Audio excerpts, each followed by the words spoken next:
Welcome to the Rogue Startups Podcast, where two startup founders are sharing lessons learned and pitfalls to avoid in their online businesses. And now, here's Dave and Craig. All right, welcome to another episode of Rogue Startups 228. How are you doing today, Craig? I'm good, man. I'm good. I was up till like 1 o'clock in the morning last night, working on like marketing automation and sales automation, pipe drive management stuff. So I'm a little ragged today, but it's good. Yeah. I just don't experience that kind of insomnia, man. It's crazy. I mean, it's just one of those things like family time kind of winded down. And I was like, I'm not tired. And then 3 hours later, there I am sitting on the couch, like futzing around with all this stuff. I was like, oh, this is not healthy. And I don't do it that often, but every once I do it a couple times a month maybe. And I actually really enjoy just having kind of non-work time to work when the family's not around. I don't feel guilty about that and about taking time away from them. So yeah, every once in a while, I guess I kind of seek it out. Yeah. I'm actually really jealous of people like you who can just sort of like get so deeply involved in something that you can't sleep, because my body is like a fucking robot sometimes. Like I am like at 10 o'clock, my body just mentally and physically wants to shut down. And I actually have to actively work against it in advance in order to prevent that from happening. So like when I'm at Big Snow, conversations frequently go until 11:30 at night. And you've, of course, been doing physically exhausting stuff during the day. So I have to drink coffee at 3 o'clock in the afternoon, 4 o'clock in the afternoon in order to make it past 9:30, 10, as a 50-year-old guy. It's kind of pathetic, actually.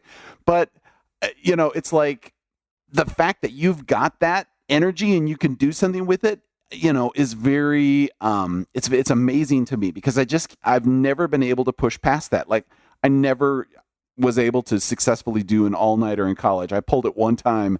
And then after the chemistry class that I pulled the all-nighter for, I skipped the rest of my classes that morning and slept. Right. It's like worthless, right? It was totally worthless. Yeah, like I just had to turn around and make up other work and other classes. I was like, damn it.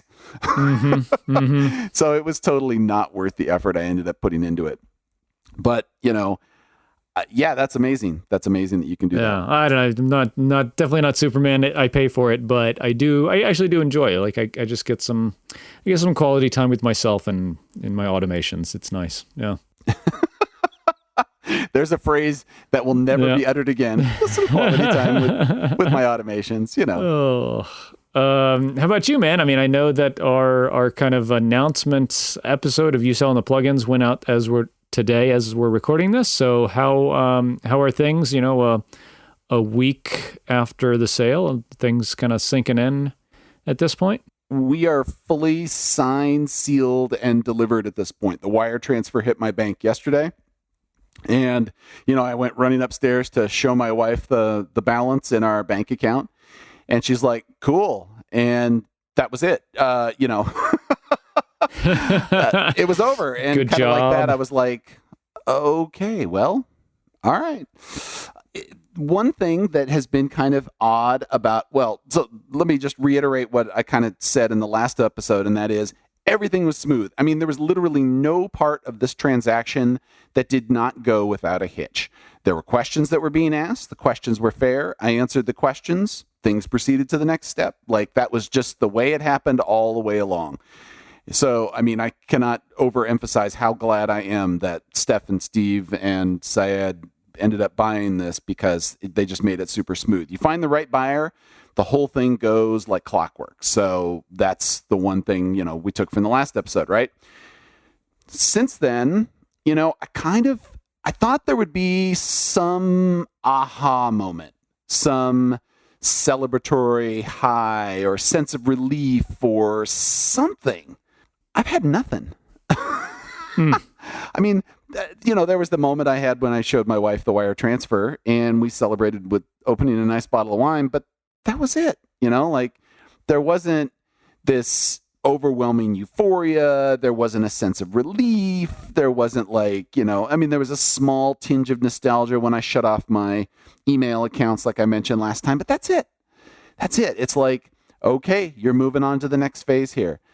And that, for as big of a transaction as this was for me, that kind of surprised me a little bit. It really did. Mm-hmm. Do you think that the part of the reason that you don't have more kind of regret and emptiness is because you have other stuff going on? Because you hear, like, I listen to Built to Sell, the John Warlow podcast, and a lot of the people he has on say, like, I got really depressed, or I became an alcoholic, or like, I didn't know what to do with my life after I sold my business, because they have nothing to do. And I know you don't have nothing, so maybe that's part of, like, you just feel good, but not bad. Right. Or like empty. Yeah. Yeah. I mean, that probably has a huge amount to do with it, because there's definitely plenty of other things going on. My freelance client has got lots for me to do right now. The Recapture stuff that's going on right now with SMS marketing and testing and some other bugs that came up and recent infrastructure stuff. And, we got Black Friday coming up. I'm thinking about Black Friday here and all the emails I need to start sending in September. So it's like, this was literally, okay, I'm taking this thing off my plate and I've got these other things that are over here. My plate's still 2/3 full, at least, maybe more, right? Because it's not like the plugins were taking up 1/3 of my time and 1/3 of my bandwidth and 1/3 of my effort. Yeah. So if anything, maybe that's why I don't feel so empty about this, is because I do have all these other things to focus on. And it's not like, that was it. Okay, now what else do I do? I have some plans for the proceeds of the sale here and what I would like to do with that. But, even that's another thing I have to think about as well. We're still evaluating a couple of possibilities of things that we could, buy instead or use to enhance Recapture or whatever. So, I mean, definitely my headspace is not emptied as a result of the sale of these plugins by any means.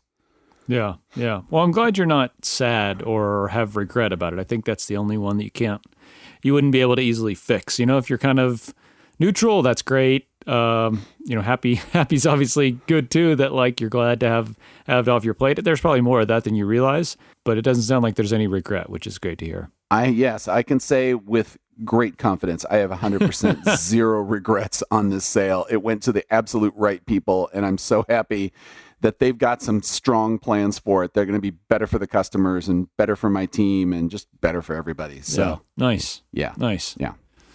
How about yourself? How are things over in the podcast land? They're good, man. They're really good. We're having a couple of really strong months, which is cool. We just released a big feature that we've been working on for a while to kind of expand our private podcasting functionality. So, our podcast is public and everybody has access to it and can have access to it.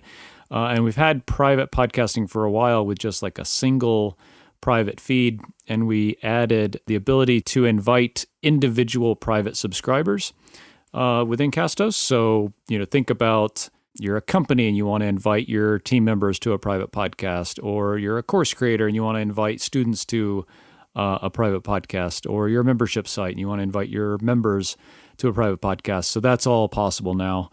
And so we're kind of exploring like a lot of the edges of this, because not a lot of providers like Castos are doing this. And I don't feel like anybody's doing it really, really, really well. And so we're exploring a lot of like what this looks like and, kind of what now with some of this.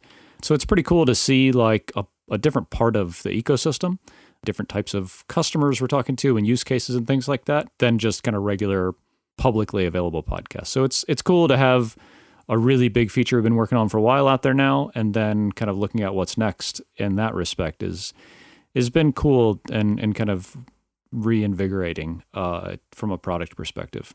Nice. Yeah. And how has Matt Medeiros worked out so far as the Chief Podcast Officer? Yeah, that's a really good title. Matt is great. I mean, Matt's been on the podcast here and we've been on his. I mean, it's really interesting to have someone on the team that has a lot more experience than I do in a lot of areas of what we do. It's been really good in a lot of ways.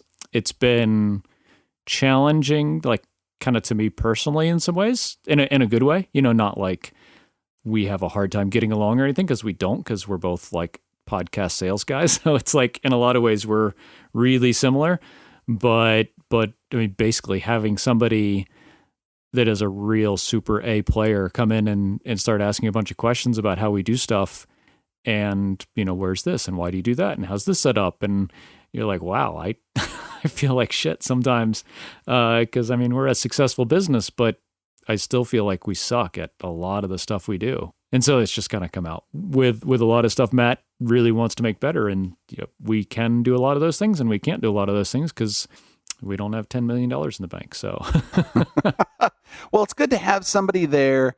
Like you said, hiring an A player makes you a better person. I know that some people are threatened by other people that are challenging ideas. And, obviously, if you're a good manager, you want to hire people that are smarter than you because you want those ideas. You cannot be the source of all things good and beneficial in an organization, because that's pretty much a straight, grease pole to hell of stagnation, in my opinion. And I've seen that at plenty of different companies. And so, hiring a guy like Matt and bringing him on and letting him challenge you a little bit is awesome. So yes, continue with that, even if it, hurts a little bit. But yes, not having $10 million in the bank will, of course, limit all the scope of ideas that you can have. But hey, throw an idea out there and maybe you can find the $10,000 version of it instead of the $10 million version of it, right? There you go. Yeah. I mean, it's been good to just have another set of eyes on a lot of stuff we're doing, and asking a lot of good questions about why and how we do things, and not in a kind of threatening or condescending way from him, but just, he wants to win as much as we all do. So it's really cool. Yeah. I feel like we very much got the right person for this role. Yeah. Nice. How are things in the Recapture world? Recapture is good. The last time I think we talked about it, I was discussing the infrastructure problems that we had. And, that was kind of stressing me out, because it was like, anytime we have to work on infrastructure, it pisses me off because A, I know it's necessary, and so we can't avoid it. And B, it means we're not working on features. And I was really trying to get a bunch of features done this summer on a certain timeline, and that kind of derailed the timeline a little bit. And then I got the plugin sale, which derailed my availability to do testing on those features. So, there's been some delays that have prevented the SMS marketing feature from going out. And now I want to add one more thing to it because what we created isn't quite right. But anyway, the good news is the infrastructure problems are solved. I've not seen those alerts happening for a while now. And I've been looking at the overall rates of use on the platform. It hasn't really dipped. And the customers that we brought on that were super big aren't causing our infrastructure to groan under its own weight. So that's hugely good news, especially considering that we actually were able to reduce our servers a little bit after we did these infrastructure upgrades.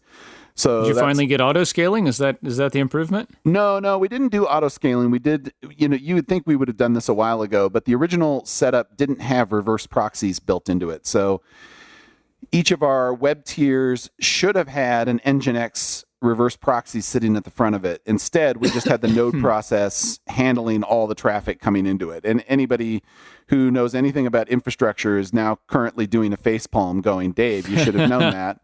And the truth is, yes, we should have. But our infrastructure was handling things okay previously. And it wasn't something that was like, we really need to be working on this. Until we suddenly did. So yes, it's one of those just-in-time kind of infrastructure scaling things. So now this allowed us to do some other standardization. Like we hadn't really standardized on some Docker images either. And so now one of the guys basically built out our Docker infrastructure so that each server has a standard image, and now we can provision and set this thing up in under a few minutes. Whereas before you had to set up the new instance and then everything was done manually on there, and it just didn't happen all that often. So it wasn't it wasn't a solid investment of time. But now with this, the next thing we can do is we can move to auto scaling with a Docker image in there. We could have done it before. It's just a little harder. So now that we've got this, auto scaling is a distinct possibility. And come this fall for Black Friday, I'm probably going to lean that direction, so we don't have to fool around with it. Yeah. We use server images and templates kind of, but we don't do Docker. We just spin up new instances, with this image or this kind of template. Right. So you use the AMI templates. Yeah. Mm-hmm. Yep. Yeah. Yeah. That's the way we were kind of going before, but there was still something where you had to refresh the source code. And you can do that within a Docker image, but it was harder to do. Like with an AMI, you had to do it manually. So at least the way we were doing it anyway. But anyway, the good news is that Recapture is growing this month. We have definitely seen some positive income and not the churn to go with it. So I think the people that were struggling in the previous 2 months have stopped and or moved on to something else, or their stores are shut down and we're done with that phase. Mm-hmm. So now we're moving into the growth phase here, and that's good. We're also doing, I alluded to this earlier, we're evaluating an opportunity of something that might be a complementary business to Recapture. I'm struggling a little bit with the pricing of that particular business, the way that it's set up right now, but it is a decent business. And I think there's some obvious things that could be immediately impacted by taking it over and doing some pricing changes. So it could be highly lucrative, but I had to wait until all of the pieces of the plugin sale were in place before we could really move forward on that. So now I'm looking at that more seriously. Cool. It's also in e-commerce, or it's in Shopify specifically? Or? It's another Shopify app specifically. Right. Oh, so cool. That would be another thing. We could start to branch that out across other platforms. But, there would be a pretty sizable chunk of work to do that first. So have to weigh that against the price and so on and so forth. Yeah. Mm-hmm. So we have this Twitter thread that we would chat through today on kind of personal finance and personal wealth creation for founders, right? So this, I don't know Bugger Oaf. I don't know who this person is, but they had a thread last week about how a lot of what we do as startup founders, and I think he's talking about specifically like venture track folks, which we're not. So maybe we could talk about the bootstrapped or mostly bootstrapped version of this.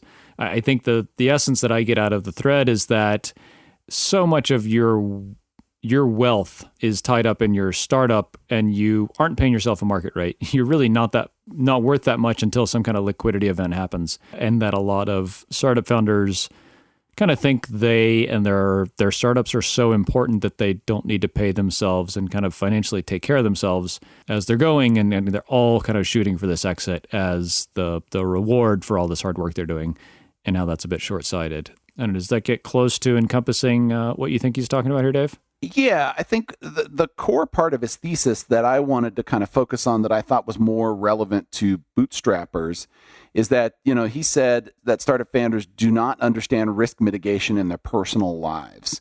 And I feel like as a bootstrapper, we probably have a better handle on that, because if we didn't, I feel like we would take more risks and make bigger, riskier decisions. By going bootstrapped, it feels like you're kind of making that you're still taking some risks, right? But it's a more conservative kind of risk.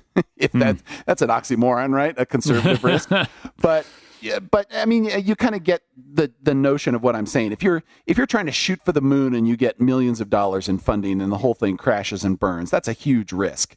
And for a startup founder in their 20s or 30s going through this whole exercise, you can end up, and I have seen this, on the starting side, it looks really good. And on the ending side, there's a huge smoking crater there, and you literally have nothing to show for it. If you're doing a funded startup, you usually have a very low salary for the first several years. And then if you get to a decent market-ish kind of salary, it's difficult for you to build personal wealth. And so the core of this thread was talking about how was it that you can build wealth in a startup, because if you look at all the personal wealth threads that are out there, they say things like, invest, don't save.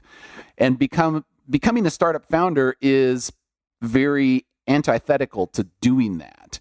It makes it so that you basically can take away 5 to 7 years of your life. You can go work on something and you can underpay yourself So you're not really able to invest in a retirement fund. You're not really able to build personal wealth. It makes it harder to buy a house if you're doing that at that time. And even if you're doing all these things bootstrapped, it's still difficult even if you keep this as a side hustle, right? Because now you have limited bandwidth to work on the startup idea that you've got, and that makes it take longer, right? So you're even further away from that particular event. Now, the reason that this thread kind of resonated with me is the whole plugin sale that we just went through here. I originally bought these plugins for a very small amount of money, and it was I've talked about it several different times, that the amount of money that I put into these things was something that my wife and I were comfortable risking at the time to buy something. If it totally didn't work out, it wasn't going to wipe out our personal finances. And, it gave us something to grow. And, I happened to be incredibly lucky in many different ways. So, I was in the right market at the right time. It was early enough in WordPress plugins. I saw some obvious flaws with it that were easily fixed and could grow it. I had them for a very long time. I was able to make them relatively independent. And so these things ended up, becoming a cash generation source for me for a long time. Probably, I definitely made solid 6 figures off of those things over the course of 9 years, and maybe even gotten as high as 7. I haven't really added it all up. It's somewhere in there. But, that's pretty substantial right there. But when I sold them after that, there was a significant multiple that came with that. And, I ended up getting some wealth out of this, but mine is not the common story in this. There are so many startup businesses where you're working and working and working for years, and you're not able to get the wealth out of it. It might be making a few $1,000s a month, and that, makes a little difference in your bills. Maybe you can get a car, maybe it allows you to take vacations, but it's not like this, instant ticket to wealth, right? Yeah, I think that the balance is you want to pay yourself what you're worth and make the money that you think you should for doing what we're doing and having the skills that we have.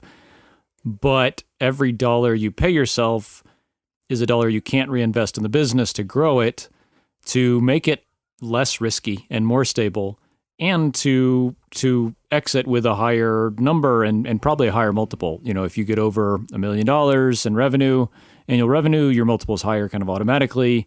If you're, a $50 million business is going to sell for a lot more than $1 million business, just on a multiple perspective even, I think. And so I think that that's something that I struggle with a lot is like, I know what I need for our family to live on.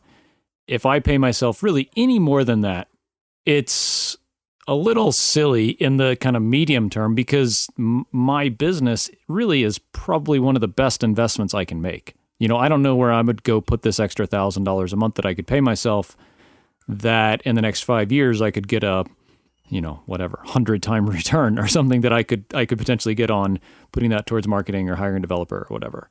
So I think that on the bootstrap or mostly bootstrap version that we're playing in, that's more the balance that I kind of have a hard time with and pretty much have settled on, like, pretty much pay myself what I need. We're not saving a lot. We're saving a little bit of money, not saving a lot of money, because I know that this is a fantastic investment vehicle, and I think it's pretty safe. It's not super safe, but I think it's pretty safe.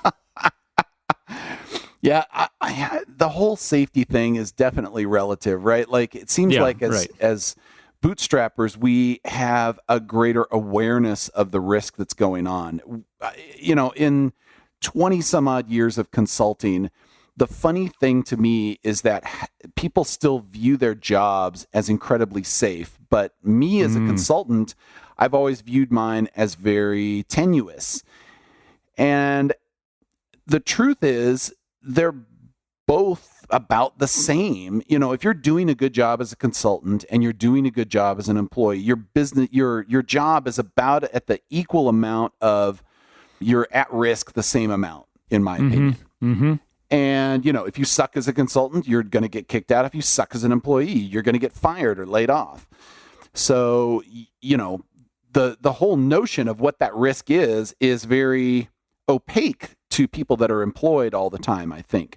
And as a bootstrapper, we're a little more aware of that risk. So yes, I look at it and I'm like, 3 months from now, we could be fucked.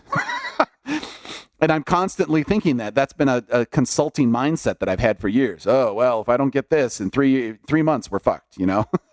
We're always 3 months away from being fucked. Now it's a little farther. We've got, a greater until you're fucked runway, but it's still something that you have to pay attention to. And I think this is where, funds like Earnest Capital or Tiny Seed, where they can give you some money up front and help you de-risk this a little bit by giving you that wealth to pull that off the table in different ways, of course. So with Tiny Seed, that's saying, all right, we're going to give you a year to do that up front. If you're doing it with Earnest Capital, they're basically saying, we're going to take this percentage out of your business and we're going to be that percentage owner, and we're going to give you some money in return for it. So you can basically get some personal wealth out of the business in a different way, right? And the other one is, now I can work on the business with less risk.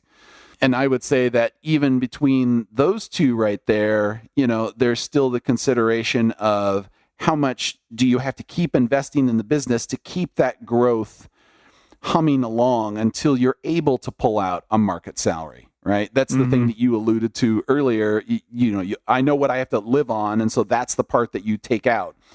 The thing that I've struggled with in the plugins and still with Recapture is that, Recapture is making 5-figure MRR, and I need it to get to a point where I can pay for the staff, pay for the expenses like the servers and stuff like that, and still pay me the market salary. And right now, I'm able to do the first two, but not the last one.